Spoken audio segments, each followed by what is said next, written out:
بسم اللہ الرحمن الرحیم۔ مارے پریشانی کا اس کا رنگ زرد تھا، بال بکھرے ہوئے تھے۔ آتے ہی کہنے لگا، لگتا ہے میں زیادہ دیر زندہ نہیں رہوں گا، بہت جلد تم میری موت کی خبر سن لو گے۔ یہ کہتے ہوئے اس نے سرد آہ بھری۔ میں نے اس کی طرف حیرت بھری نظروں سے دیکھا۔ وہ میرا بہت پرانا دوست تھا، لیکن اس قدر عجیب بات اس نے زندگی میں پہلی بار کی تھی۔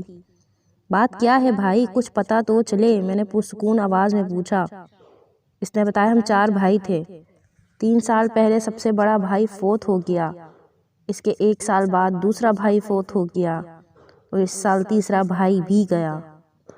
اب لوگ مجھے گھور گھور کر دیکھ رہے ہوتے ہیں، جیسے پوچھ رہے ہوں، اب تم کب اس دنیا سے رخصت ہو رہے ہو؟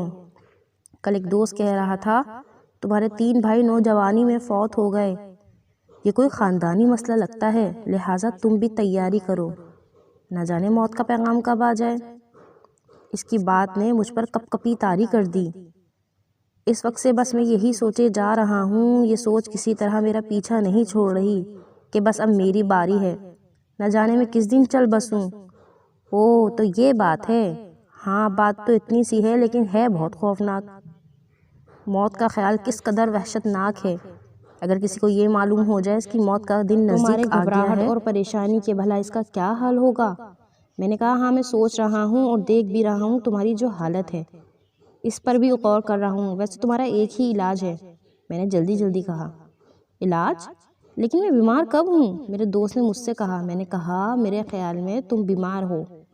پہلی بات تو یہ، موت سبھی کو آئے گی، اور دوسری بات یہ کہ ضروری نہیں اگر تمہارے 3 بھائی نوجوانی میں اللہ کو پیارے ہو گئے تو تم بھی نوجوانی میں فوت ہو جاؤ گے۔ دوسرا یہ کہ اگر اللہ تعالیٰ نے ایسا لکھ دیا ہے تو ایسا ہونے سے کون روک سکتا ہے بھلا؟ ایسا ہو کر رہے گا، کوئی کچھ نہیں کر سکتا۔ ان حالات میں تمہیں ایک مشہور ڈاکٹر شامی کے پاس لے چلتا ہوں، وہ تمہارا علاج کریں گے۔ یہ سن کر بھی اس کی پریشانی میں کوئی کمی نہیں آئی۔ کچھ دن بعد میں اس کو ڈاکٹر شامی کے پاس لے گیا اور ساری تفصیل اس ڈاکٹر کو بتائی کہ ان کے 3 بھائی نوجوانی میں فوت ہو گئے۔ اب یہ بھی اس پریشانی میں مبتلا ہیں کہ یہ بھی نوجوانی میں فوت ہو جائیں گے۔ ان کے اس وہم کا علاج کرنے کے لیے میں آپ کے پاس ان کو لے کر آیا ہوں۔ یہ بہت پریشان ہیں، اللہ نے چاہا تو سب ٹھیک ہو جائے گا، ڈاکٹر صاحب نے کہا۔ ڈاکٹر نے ان سے سوالات کرنا شروع کیے کہ آپ کے ماں باپ زندہ ہیں؟ جی ہاں، اللہ کی مہربانی ہے۔ تب تو کام آسان ہے، ڈاکٹر شامی مسکرائے۔ جی کیا مطلب؟ یہ کام آسان ہے سے کیا مراد ہے؟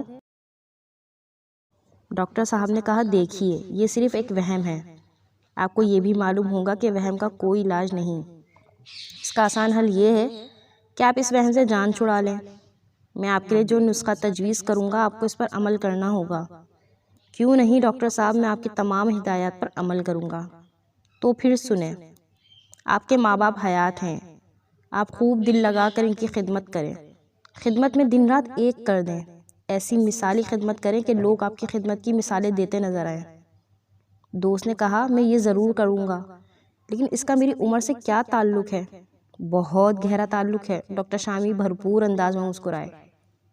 دوست نے کہا، تو پھر وضاحت فرما دیجئے تاکہ یہ بات میرے ذہن میں آ جائے۔ ڈاکٹر نے کہا، اچھی بات ہے، تو پھر سنیں۔ ہمارے پیارے نبی صلی اللہ علیہ وآلہ وسلم کا ارشاد ہے، جس شخص کو یہ بات پسند ہو کہ اللہ تعالیٰ اس کی عمر لمبی کر دیں اور اس کا رزق بڑھا دیں، تو اسے چاہیے کہ اپنے ماں باپ کے ساتھ اچھا سلوک کرے، دوسرے رشتہ داروں سے محبت سے پیش آئے۔ یہ بات اس نوجوان کی سمجھ میں آئی، اس نے اسی بات پر عمل کیا۔ ماشاءاللہ اب وہ صحت مند زندگی گزار رہا ہے۔ ویڈیو کو لائک شیئر ضرور کیجیے گا اور میرے چینل کو سبسکرائب ضرور کریے گا۔ اگلی ویڈیو میں ملاقات ہوگی۔ اللہ حافظ۔